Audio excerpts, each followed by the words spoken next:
Hello, everybody. It's time for Radio Dead Air Tech Q&A. You got questions, we got guesses. I'm Nash, been doing Radio Dead Air for ages. In addition to that, I'm also an IT professional. With me, as always, my producer, Mike Gehrman, who also works in IT. If you have tech questions for us, please, by all means, fire those off to requests at radiodeadair.com. We've got a few questions already this week. We always have room for more, or at least we can try to have room for more. How you doing, Mike? Oh, I'm fantastic.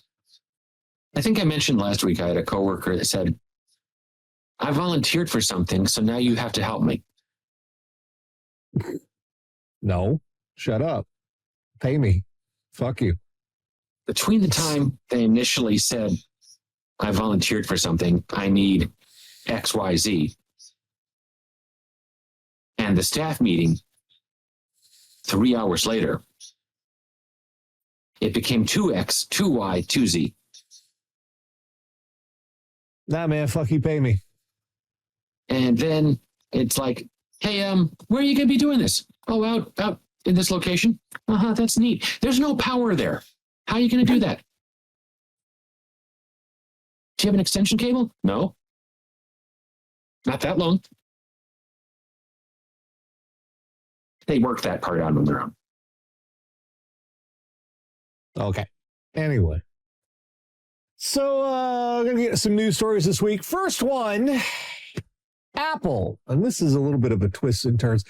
I do, of course, make a living with the videos and the streaming and the stuff, such as it is. And we try to tell you stuff about news. And I don't think we've ever had a breaking story. Like, we've gotten something first. We've talked about people who have breaking stories. We've never gotten something first. I guess I do not appreciate how big the money involved could be. And keep in mind, what we're about to talk about, this leak, this was not about a technology. This was not about a new product. This was not about something that would, competitive. This was about icons. Desktop. Pardon me, 1 second.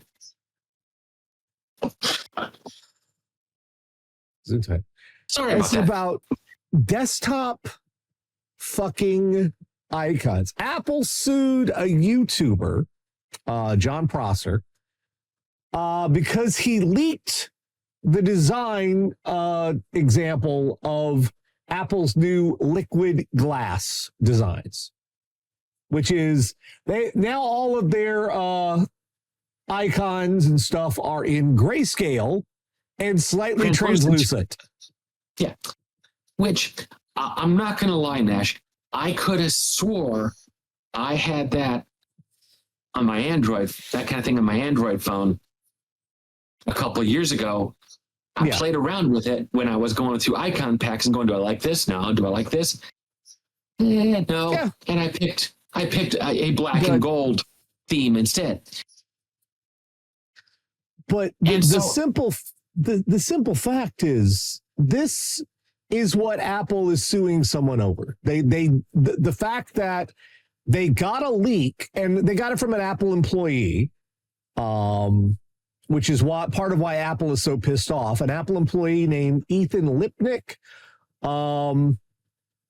He leaked it to John Prosser, and apparently there was a promise of payment from Prosser to Lipnick that he would pay him for this information, which is already crazy to me. There's apparently a third guy in there.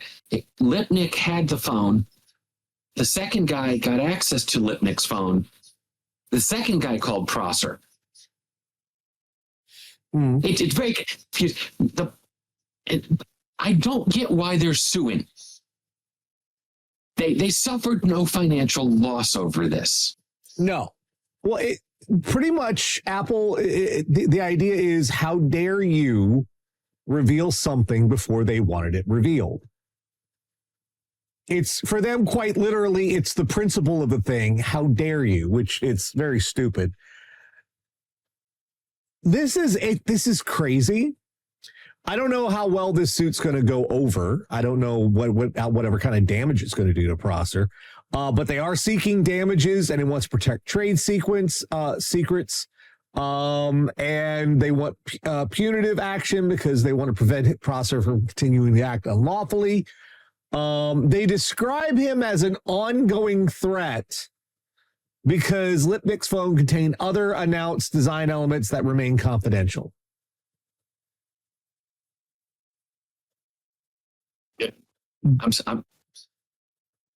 I'm sorry, I'm not seeing. And I'm going to up front a bit. I'm not a lawyer. I've never been a lawyer. I thought about going to law school at one point. I took the LSAT. I did fairly well on it, but then decided I would rather not be in debt for several years going to law school. Yeah, there's that. Yeah, I don't see how liquid glass is a trade secret. Now, I could be wrong. We could get emails from lawyers going, no, it's absolutely a trade secret. Until one thing about trade secrets, one thing I do know about trade secrets, once it's known, it's no longer a trade secret. Now, you can sue people maybe for releasing it, but it comes down to Apple regards itself in such a way that it's more a matter of fashion and style than it is technology. Having to support iPhones at work, I'll absolutely agree with that statement. And I do not comprehend why they think a court of law will agree with them to the point that this would pretty much destroy. I mean, a lawsuit from Apple will destroy your life. I mean, it may not be about winning. It may be about making processor so poor that he goes and does something else. Which is what happens in America. It's called lawfare. Now, there's a statement here from Prosser that I hope he has lawyers involved, because he says, looking forward to speaking with Apple on this. Dude, make sure your lawyers are in the room when you're doing this. Make sure you've cleared with them what you're going to say. Well, it's so dumb. And what's going to be messed up is they're going to change this in a few years. It's not even going to matter. Yeah. I mean, it's just fucking icons. Okay. And now, admittedly, it's because my work iPhone is really locked down, and because I have no impetus to download icon. Are icon packs even a thing on iPhones? Where I'm going with this is, could someone independently have developed an applet that did liquid glass style icons before Apple, but no one thought of it? No, they've definitely done it in the past. They've been able to swap icons on everything in Apple for ages. I don't know. I literally use it for work-related phone calls. You know how many I've gotten since they issued it to me? 2. We'll see what happens with this. It's incredibly stupid, and it's not even a new product. It's not like, oh, we've got the new processor, we've got the new graphics card, we've got the new console, we've got the new game. It's not even we've got the new operating system. It's we've got the new icons. And Apple lost their shit. The icons. Anyway, moving on along. This is kind of interesting, but also this is more this Apple related stuff, and I want to hammer them this because goes more to Apple's behavior. So this is kind of cool, and it's also this is cool technologically, and it's also shows how stupid Apple's marketing is. So we got a little bit of both here. Apple a while back, because Intel was being a bunch of tools and they were not upgrading Intel rested on their laurels. They stopped upgrading their processors properly, and Apple was tired of it. So they dropped Intel and they developed their own Apple Silicon, which are just custom ARM-based processors. And just to quickly recap how this works is most computers, desktop computers and servers, it used to be, are based on a system architecture called x86. That's what DOS came out of, and then that's what Windows moved over to. A competitor to it is ARM. That is a kind of an semi-open process, because there's only two companies in the world that are legally allowed to make x86 processors, AMD and Intel. They're locked down.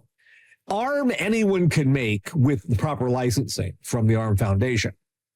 These are processors that have been very prominent in cell phones and pretty much any device you have that's not a computer, but it has computer functions in it. More than likely, it has some form of ARM processors. Maybe not, maybe some like low-powered Intel Atom stuff, but usually it's ARM. And ARM stands for Advanced RISC Machines. RISC is Reduced Instruction Set Computing. ARM actually used to stand for Acorn RISC Machine, but yeah. So Apple developed their own for running on the desktop. And when that came out, it was the M1, and then they had the M1 Pro and the M1 Ultra. And Apple made this ridiculous claim at the time that the M1 Ultra's integrated graphics, and I've got this the image they use up on the screen right now. They claimed that their integrated graphics built into the ARM chip, just like a laptop CPU, it's typical stuff, just like it's in your phone, integrated graphics could beat an Nvidia RTX 3090. They made this claim. They put it up on a screen. They said highest end discrete GPU, which at the time was the RTX 3090. That was the fastest thing in the world. And they put this up on the screen. And well, it was one of those, technically it was true because they scaled the power up to 200 watts. But the 3090 was actually something like a 400 watt CPU or GPU. So by limiting it to 200 watts, I mean, yeah, you crank it down where it can't go any higher. Sure, it's going to perform badly, but then you let it actually use its power limit. It's good. Regardless, this was the kind of stuff that Apple was, they had a cool technology, but they couldn't just let it. Yeah. They played games with the specs to make it look cooler than it was when it was already plenty cool for what it did. Yeah, they couldn't just stand on what it was. They had to be, Well, fast forward to today, and now we're up to the Apple's M3 version. M4 is coming soon. And there is now a version of Cyberpunk 2077 that runs natively on Apple Silicon. It is technically an ARM iteration of 2077, which applications to run them on different architectures, you have to either use an emulator or you have to reconfigure them and recompile them to run natively on that instruction set. And that's what has been done. CDPR, they recompiled Cyberpunk, and this is kind of cool to begin with. It is neat that they have Cyberpunk 2077 running natively on the Mac. That's nice to see. Yeah. But also, this is from the specs that they recommend, CDPR recommends. And if you look on it here, you will see that the M1, the basic M1, cannot run Cyberpunk 2077 at a resolution higher than 900p, not even 1080p, 900p, 30 frames per second, and you cannot turn on ray tracing. Okay. On any of these. Ray tracing, it's off by default. If you turn it on, it will kill your frame rate. They have access to it, but it's not advised. Now, if you want to say, well, I'm going to be honest, I didn't know 900p was a thing. Yeah, it is. That's a resolution between 720 and 1080. Now, if you want something a little more, that's how numbers work.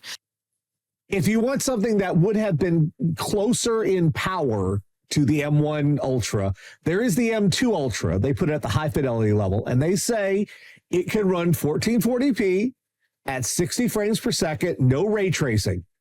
And, the M2 Ultra is ridiculously expensive, and it's hard, but you have to get the most expensive Macintosh to run in 1440p at super high fidelity with 60 frames per second.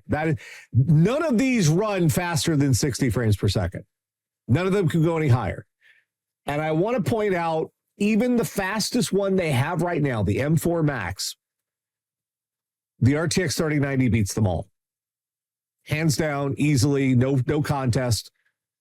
The graphics card from 5 years ago, the RTX 3090, still wrecks all of them. So on the one hand, it's very cool that there's a native ARM version of Cyberpunk. It's very cool that it can handle 60 frames per second. Even on an M3 Pro, which is the modern current Mac, on an earlier Mac, it can still do 30 frames per second, which is still really impressive for what are low powered comparatively CPUs. They are more powerful than they were before. They are desktop CPUs now, but the fact that you can take the first generation of Mac Silicon and you can run 900p Cyberpunk 2077 natively, you can play this game on your Mac, is cool. And it might encourage more developers to have ARM ports for the Macintosh, which, I mean, they're already, I believe there's already one for Baldur's Gate 3 that runs natively.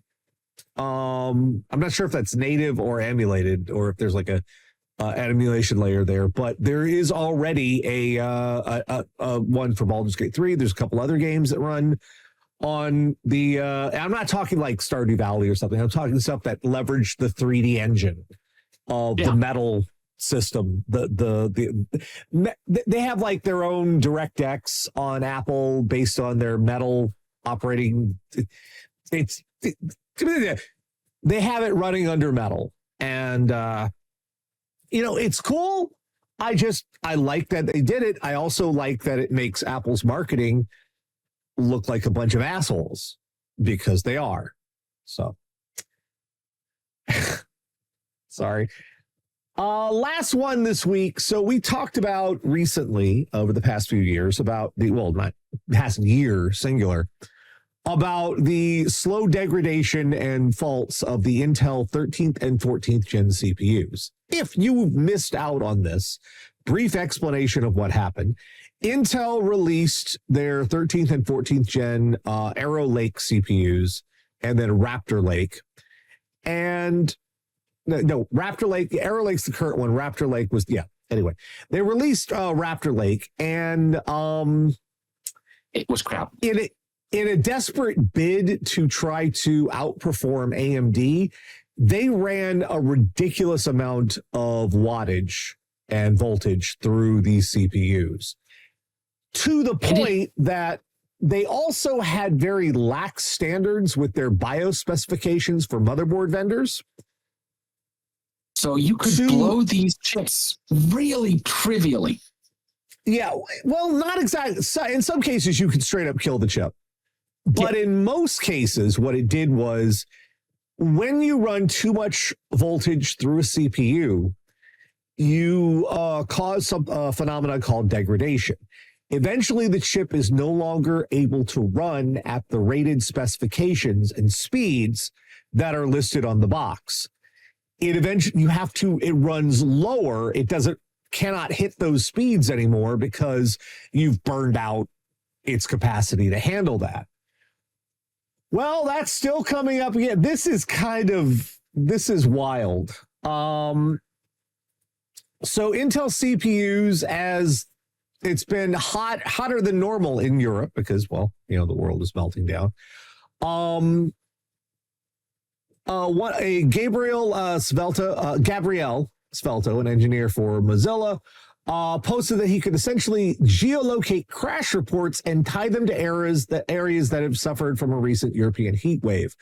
What's happening is, as temperatures are going up, the faults in these CPUs are becoming more glaring, and the fact of the degradation that already exists in them is being brought to the surface because the CPUs are overheating more quickly because, again, they run a ridiculous amount of voltage. And they're not able to keep, just because the external temperature. Well, another issue here is a lot of Europe does not have air conditioning. It's just hasn't been a tradition over there. Traditionally, they haven't needed it until every few years they have a heat wave and a bunch of people die. And then they complain about people saying, well, why don't you have air conditioning? We don't need air conditioning. You're having a bunch of people die. Have you considered it? It's temperatures over 104 degrees Fahrenheit in countries like Spain, Portugal, and France. So people are inside their houses with these CPUs that crank an inordinate amount of power. I'm here in the South. We have central air in our house, but I had to get a window unit specifically for this office because I run a fairly powerful computer. I run Ryzen 9 7900X and an RTX 4080, which are not the highest, the high end, but they do put out a considerable amount of heat into this room when they're running, when I'm doing rendering, when I'm doing gaming, when I'm doing streaming. So just to offset it, I had to get an air conditioner just to deal with the damn computer in here. Yeah. And that's a computer that's running within specifications. It hasn't ever overheated, it hasn't ever broken, but it does run hot. I mean, if it runs too hot, it throttles down. It's fine, but it still runs hot. I can only imagine what these poor Intel chips are going through in these houses, these developers that don't have air conditioning. Even the laptops are probably dealing with this issue as well. And those are ramped way down. But laptops never have the kind of cooling that can keep up with like crazy high-end stuff. So yeah, this is going to be one of those. And let's also note that a lot of laptops, even if they have semi-high-end stuff, don't have the cooling, it's often because they're manufactured in such ways they don't have good venting as well. Like my work computers, one of the primary venting spaces for air in and out, in or out, is on the bottom, and there's a 1/4-inch ridge to take it off the table so it can. That's not enough space. You know what I tell my coworkers when they go, it's overheating? I say, go buy a piece of Lego, prop it up under the computer, give yourself an extra inch there, and your computer will stop overheating. Also, let me see that. Oh, look at that. That's what's this? This better be dust in this fan here. I don't want this to be cake mix again.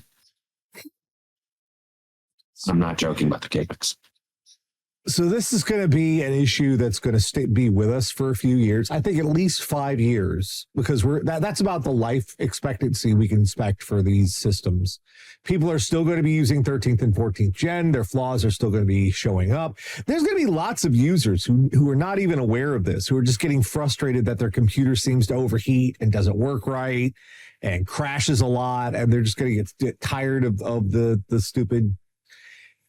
This is going to be a headache for sysadmins.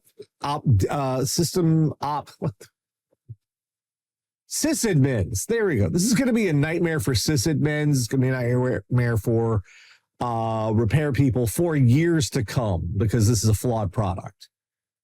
This, right along with Nvidia's 12-pin high power connector, these are going to be with us for longer than they should. Anyway.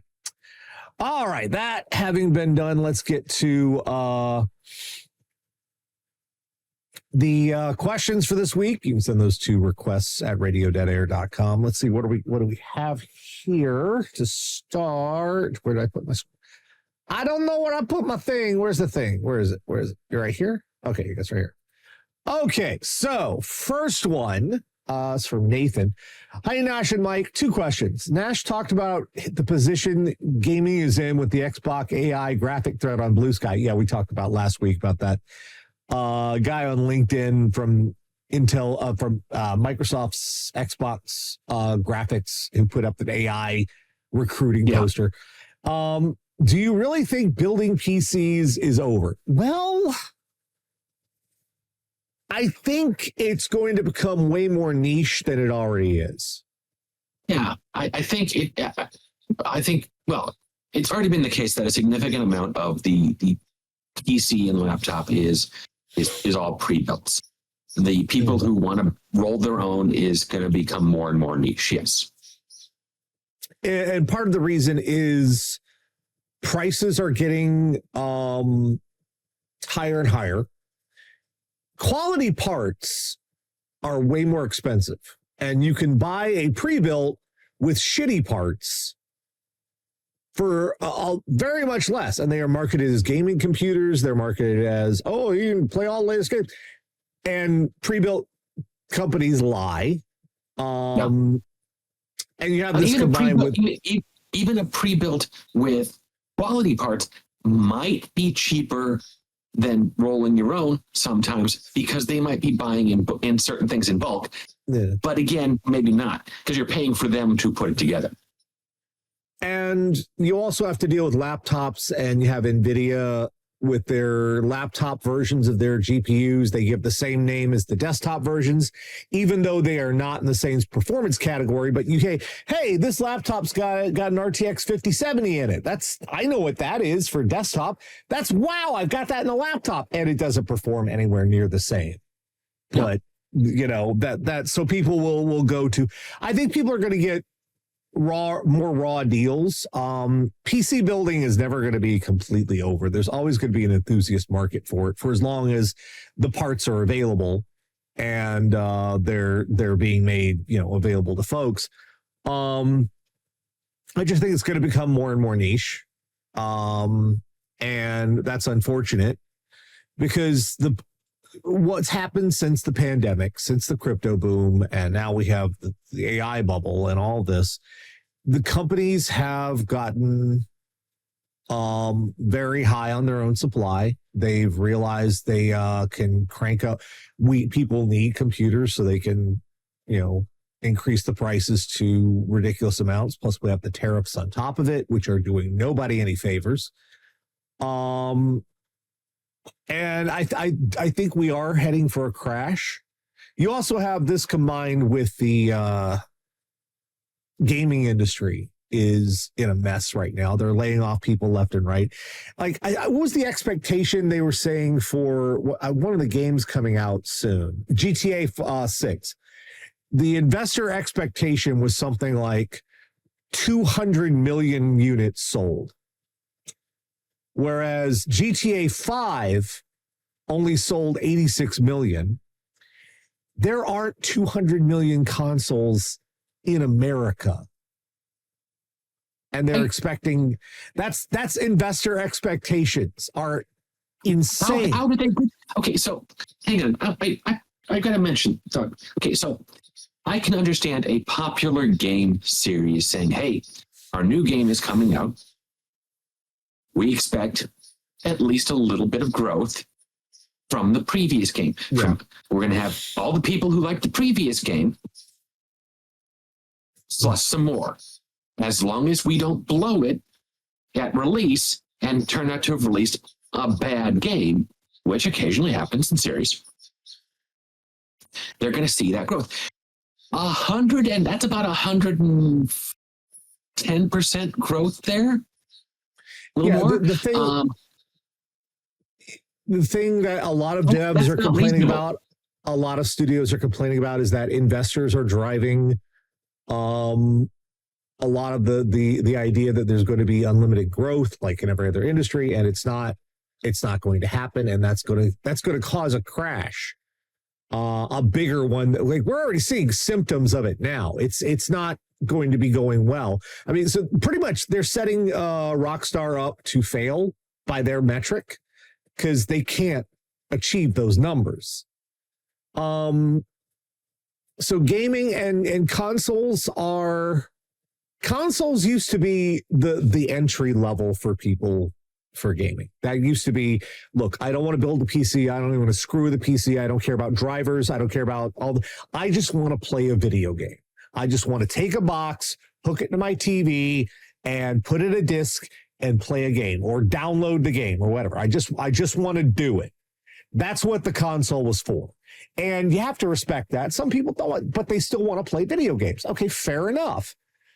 Now the prices on those are going up high enough that even those are not looking like a good value for people. I shudder to think about the price of the PS5 Pro and the PS6 and whatever the mid refresh Xbox is and the Xbox to come. I shudder to think about the prices are looking like, because even Nintendo, like the price of the Switch 2, even to me, that looks really high. And people are saying, oh, that's a good bargain. And I'm like, that's a bargain? We are really screwed. If the Switch 2 is considered a bargain right now, we're like, probably the best entry-level gaming system you could hope for to get right now is a refurbished Steam Deck. That's not great.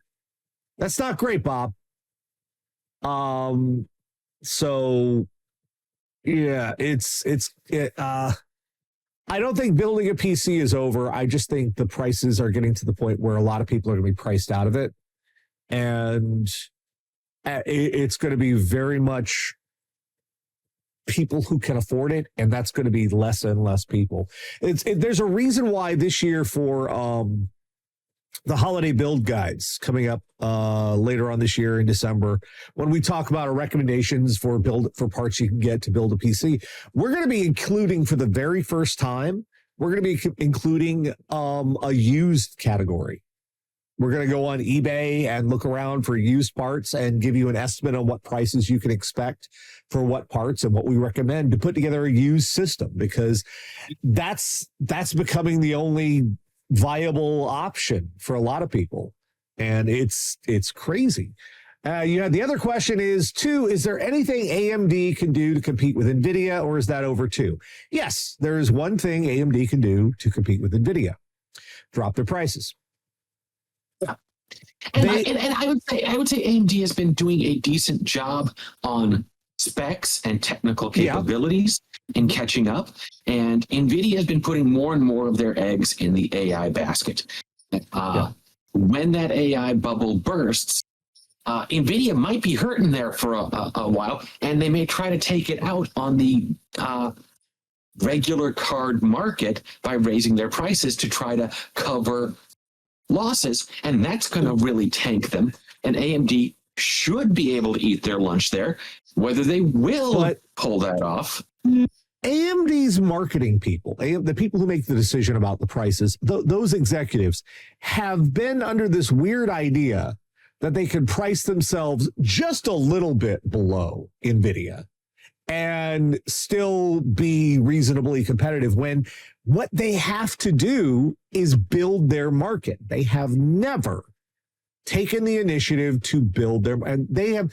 What they need to do is they need to take a cycle of selling GPUs and understand that these are loss leaders. You are building a customer base. You won't get as much profit off these. You got to cut it to the bare bone.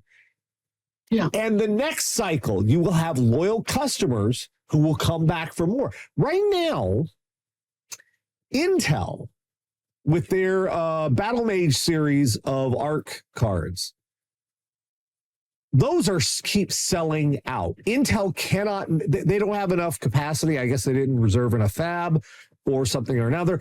Intel cannot make the damn things fast enough to satisfy the demand. I think Intel's mistake was they underestimated demand. And they said, we're going to put this out here. We're going to put this price on it. People will prefer Nvidia or AMD first. And they go, wait, we sold them all? Well, and we're talking cards. Gary? these are not super high-end cards. These are not the best cards, but they're selling them for around $250. They're selling them for closer to the $200 mark. They're selling it for prices that people can afford. These are not high-powered GPUs, so upgrades are not as crucial. They do have driver issues in some cases, but they keep getting better. Yeah. That is competitive. If only Intel could keep up with demand, they would be pretty much owning the market right now, simply because like the most popular GPUs, if you look on the Steam survey, for the longest time for the longest time, it was the 1060, then the 1660 and the 1660 Ti and Super. And right now it's the 3060. Those are the super low end GPUs. The jump in, I just want to play the game. The most played resolution is still 1080p. And that's where AMD needed to price it. The 9060 XT or the one with the 16 gigs should have been flat $300. The 8 gig model should have been $275 or $250. Yeah. They didn't do that. They put it at $300 and $350, and that was only at launch, by the way. And as we've said, 8 gig is barely enough to do anything these days. Yeah. So that's the AMD is kind of delusional about, well, even though they did make the concession this time that they didn't have a high-end competitor with the highest of the high with Nvidia, they just wanted to have a practical card. That made sense. That was a good move. Their pricing, having that introductory price and then the price is skyrocketing after AMD stopped rebating their board partners, that was stupid. Because it's not a matter of having a card people like, it's a matter of having an install base. You have to have people who get in and say, hey, I like this. I'm going to keep buying this. For the longest time, I was AMD on CPUs for a long time until Bulldozer, when AMD pretty much shit the bed. And Nash, I think that is a disservice to everyone who's ever shit the bed. I think this is worse. That's when I went over to Intel at that point, because I needed something reliable and I didn't like it. I didn't like Intel, but Intel had the products, the stuff that worked. And the prices were not great, but they could have been worse. And they actually, they worked at the time. And I stayed with Intel until AMD came out with Ryzen, which they cut prices. They got cutthroat. They weren't the fastest things in the market, but the price was right and the reliability was right. And that's when Ryzen exploded. And that's how Ryzen has taken over the enthusiast market. While Intel is still like the dominant CPU maker in the world, AMD owns gaming. AMD owns the enthusiast market. Ryzen has taken over. And they did that by saying, hey, here's an affordable, good product. It's going to come in cheap. We're going to let you upgrade the without having to swap out your motherboard. Just all these concessions they made, and people ate it up. And the two divisions of AMD, the CPUs and the GPUs, they are not the same. So whoever made those really good decisions on the CPU side is not the one making the good decisions on the GPU side. And they are not making good decisions. So can they? Yes. Will they? I don't know. Can Intel get their production numbers up to the point where they can start filling the demand? If they do, you might see AMD's prices come down. I don't think you're going to see Nvidia's prices come down, but you will see AMD's come down. Because if Intel can start eating their lunch at the low end, that's all AMD's got. Yeah. Anyway, it's a lot of speculation stuff there. All right, let's get to this question. This is from Derek in Ohio. Hi, Nash and Mike and Floofs. There's a bunch of O's in there. I need help! Exclamation point. I have an HP Victus 15 laptop, and over the past month, there's been a white line that shows up in the middle of the screen. Uh-oh. Yeah. Sometimes it was just there for a little bit, and I could reboot and it would go away, but now it's there almost always. When I hook it up to the TV, the white line isn't there. I just got this PC a few years ago. I don't want to replace it yet, but I don't know what to do, and I'm worried it's going to get worse. Is there a fix? Derek, Okay, so good news, bad news. Yeah, this is the screen on the laptop going. Maybe, but it is definitely screen related. There are two things that can cause this. One is, like Mike says, the screen itself has a fault in it. Or the cable connecting to the screen has a fault. What's happening is across your screen, each line, vertical, horizontal, it gets information from the computer to tell it what to draw on that line. And that's based on the connector from the computer to the screen. With a desktop, there's a cord. It's a HDMI cable. There's a DisplayPort cable. That's how that works. But inside your laptop, there's this flat ribbon.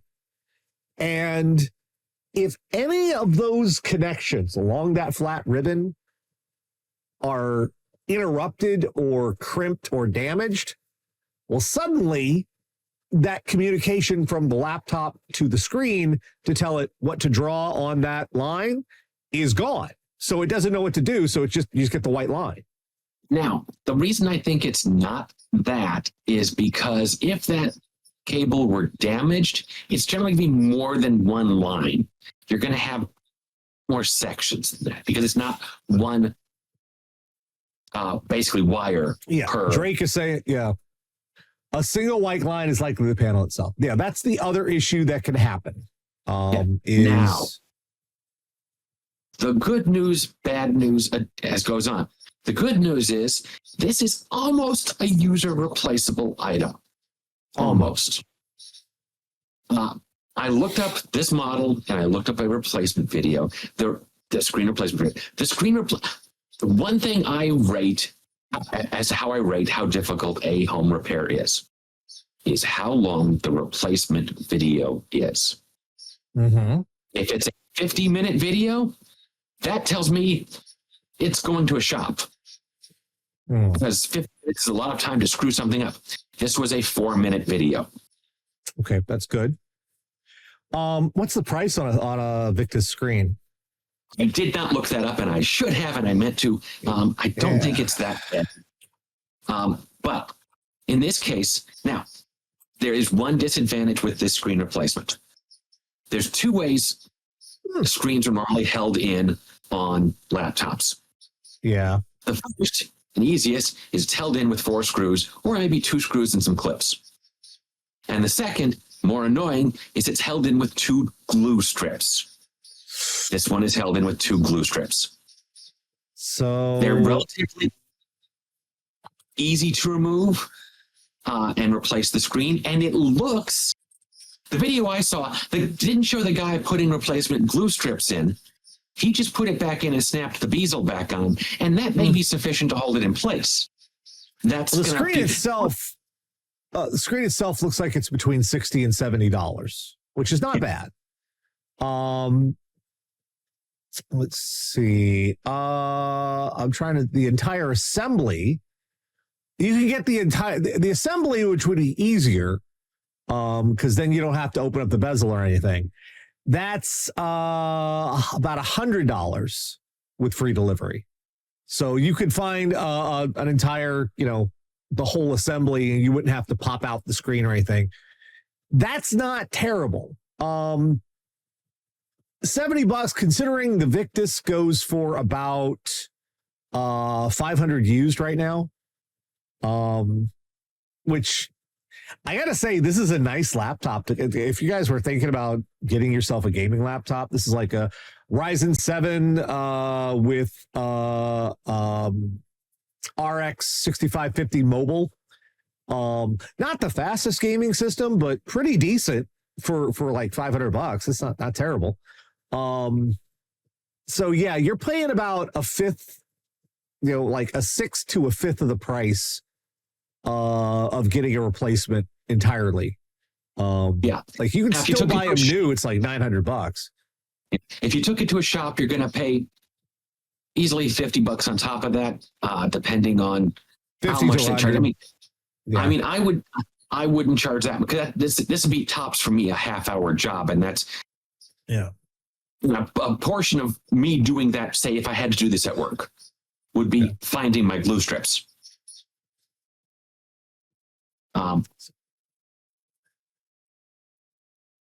But yeah, and there are kits for this. There's like people they'll send you the screen with the tools to do the replacement. Like I'm looking right here. This one's got like a spudger and tweezers and screwdriver that comes with it, and the glue strips too. This one includes the replacement glue strips. So, and that's $70, and that'll do the whole thing. And like I said, it was a 5-minute video. There's probably longer versions of the video out there, but it's not that difficult a job. To give you the same idea, when I say how long a video is for how difficult I think something is going to be, I had to remove a hard drive from a multifunction device, a scanner, copier, fax machine at work, because when they break, we can't let them take the hard drive. We destroy the hard drive. And I said, oh, they're coming to pick it up on Monday. I better finally go around and get that hard drive out of there. I don't know where the hard drive is. Looked up the video. It literally took me longer to watch the video than to go down there and do. It was done. Well, in any event, Derek, it's a hardware issue. It is the screen. It's going to need a replacement. It could be worse, but at least now you know. Hopefully, you can go from there. All right, next one is from Pete. He says, hello, guys. Do you have any thoughts on this? How common are ARM desktops going to be? This is one I've seen going around YouTubers for a while. This is a company called System 76 has started putting out these ARM-based Linux PCs, which these are not what you would consider regular desktop systems. These are developer platforms for working on apps, for working on our car stuff development. And you see that price there, it says $26.99. It says 128 cores, 500 gigs of RAM. What? Yeah, you scroll down a little bit and you figure out you get $26.99 will get you the base model, which is 32 cores. And because a 4 gigabyte up to at the top. Yeah, and a 4 gigabyte Nvidia A400 and 32 gigs of RAM. So yeah, that's a lot of money for what you get for this price. But you do get support for it. It is a standard PC case. So they're using a standard PC form factor, which is interesting for these. They're also using off-the-shelf graphics cards, so you can get like a RTX 5060 and plug it in here, and it'll work. How common they're going to be, how common our desktop's going to be, that's a good question. We'll find out in approximately 5 years, because about approximately 5 years back was when Apple came out with their M1 silicon. And that still hasn't gone very far into the home user base outside of Apple users. There hasn't been a response from the PC market because there hasn't really been a need for it. x86 are still good enough. AMD is still really competitive.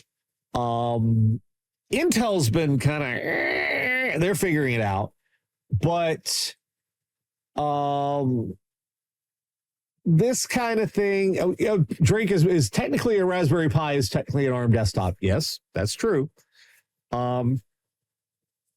One of the hangups here is even though it's Linux and Linux can run ARM natively, there is a Linux version.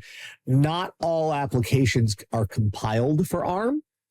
There can be some, there can be some transition. It's fairly trivial to translate some. So that might not even be an issue in some cases. But keep in mind the price on this thing, because it's not real standardized yet. It's really high comparatively to the specs you'd get for an x86 system. It's kind of sad. Performance-wise, they're also not quite there yet. While even Apple's M1 Silicon, which has come a long way and is very fast and is very competitive with x86, still is not, the fastest. So the reason I say 5 years is that once we get, say, 2030, that will have been 10 years since Apple Silicon launched, since they went out and did their own ARM. That'll be 10 years worth of ARM development. We'll see if x86 can keep up. The fact that this exists at all shows there's movement in that direction. Yeah. But whether it's sustained movement it's a question of that. Windows on ARM is a thing that Microsoft has been working with. It's still, again, you cannot run all Windows applications on Windows on ARM. Whether they'll come up with an abstraction layer, an emulation, or some way to get around that, we'll see. Because Apple did a good job with their emulating the older operating system to run on the M1 and the entire M series of Apple Silicon. So it's doable. You can move to ARM and keep some of the performance and get some better performance, keep your applications. But we're not there. I say 5 years, 10. That's going to be the point where it's going to be entrenched technology. The prices will come down. It will start looking a little more viable for manufacturers. We're not quite there yet, but this is, if I were working at AMD or Intel, this would definitely be worrying me. Not this product cycle, not the next product cycle, but 5 years down the road, I would be concerned about what we'd have to talk back when this gets, a little easier. But right now, this is neat. The System 76 system computers are neat. They're neato.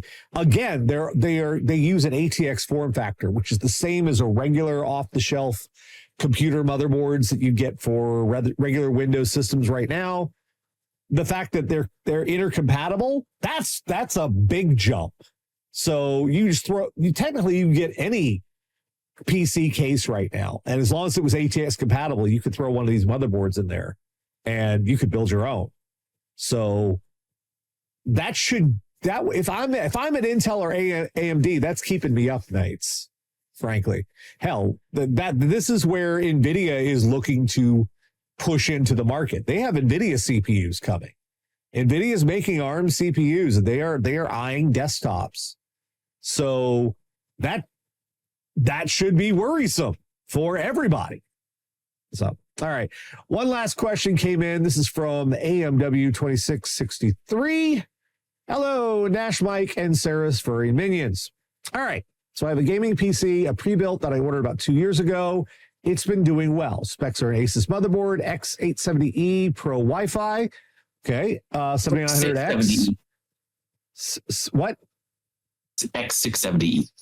X670E Pro Wi-Fi, 7900X, 4090 GPU, 32 gigs, 4000 for DDR5 4000. That's a good system. PC was only built a year prior to it being sold to me, and the seller was pretty good on the Jawa website. I don't know what the Jawa website is. Okay. I really have any issues with the buying process. The sellers seem to be very legit and very willing to make the sale work out. Recently, for some reason, the computer seems to have an issue where it slows down to the point I cannot activate multiple different processes. Mouse cursor activates programs, but it stalls for a while. I can't even activate Task Manager to abort anything. It's to the point I had to hard reset the PC, but after doing that, then sometimes it would get stuck on the password screen image and not proceed. Other times I can enter the password, get to the main window screen, but still be feeling that things were lagging or stalling. What is weird is I tried to get it to a restore point and that failed. I did a few more hard restarts. I thought maybe it was related to an NVIDIA driver update, but recently, even when I was able to revert back, the issue persisted. Point just resetting Windows one way or the other, then somehow fixed itself. I had it working smooth again, unloaded a bunch of data off the SSD. Thought that would solve the problem. That was a few days ago and it happened again. I didn't do the Windows reset, so it was working fine, or so I thought. I'm not really sure what's going on here. It's only happened twice so far. First time wasn't functioning well for a day, but I went on a trip. That came back, started working again. Happened a day, but lasted a shorter time frame. Just looking for some help. I'm not sure how to approach this. Reset Windows, get new RAM. Okay, you don't need new RAM, first of all. Probably not, no. However, one thing you don't tell us is your cooling system. Is this running an air-cooled big heat sink with fans on it on the CPU, or is it running liquid cooling? And my thought here is I have seen this behavior in my own PC once. It was when the software that controlled my water cooling pump wasn't running the pump, and my system started overheating, and I didn't realize it, and my system was overheating, and I couldn't run anything. It was like crashing out. I'm like, what's going on? This is crazy. I can't click on anything. I can't. And then I looked over and I realized the flow indicator was like not moving very quickly. I was like, oh crap. And I looked at the temperatures and it hit about 100 degrees Celsius on the CPU. And that when that happens, your CPU goes, oh shit. And it starts clocking down and clocking down, and it does everything it can to bring the temperatures down to the point it will shut itself off if it can't. What might be happening here is if you are using an all-in-one liquid cooler on it, that liquid cooler might be having problems. Those are not meant to last forever, and the pump might be stalling out. The liquid might be clogged up. Yep. And you say, it was a pre-built from a year ago. You've had it for a year now.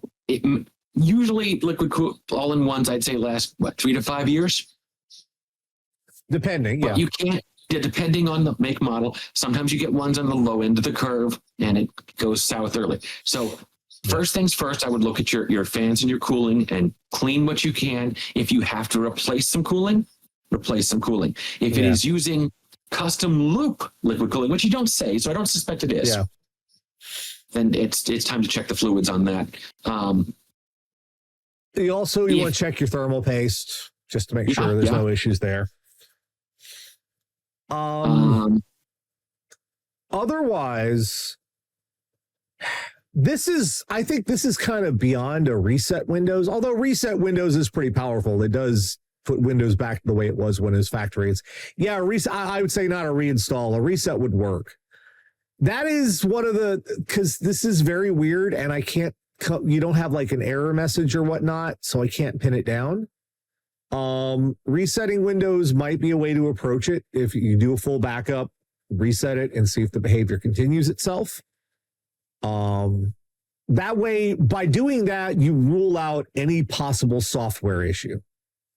If you reset it and that puts it back to factory stock, and it's still acting up, then you've eliminated Windows and software as being an issue. This really, to me, sounds like an overheating thing, but it could be other issues. Baldwin's Ghost is saying, open up a manager and see if the CPU is going up near 100%.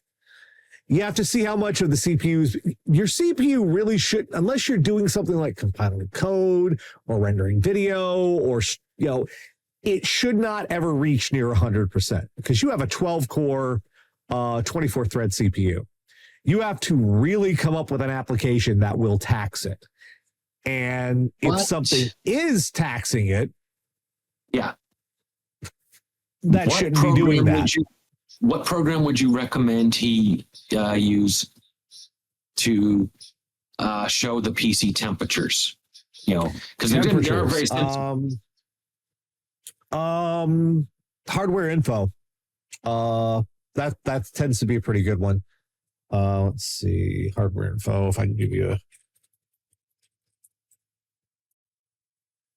hardware info it's HW info.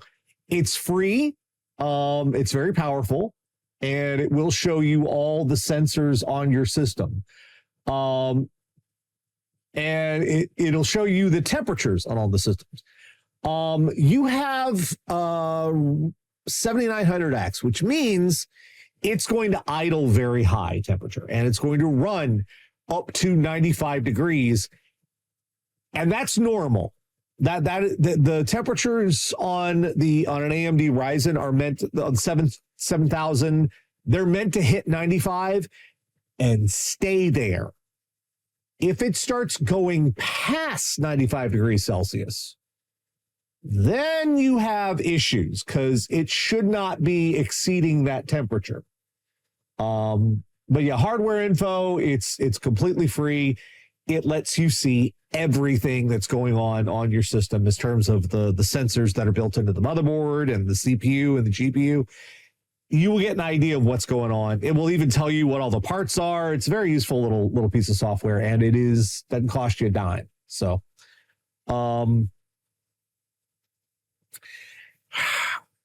yeah, my gut is saying overheating. I guess another trick you can try is if you are concerned about the RAM. I don't think it is a RAM issue, but you can clock the RAM down to default 2400 for DDR5. That's the actually DDR 4000. That's a little slow for DDR5. Yeah, that's really slow actually. That should be DDR4 4000, but DDR5 4000, that seems a little slow. They don't say. It has to be DDR5. It's a Ryzen 7000. Yeah. Okay, yeah. Good point.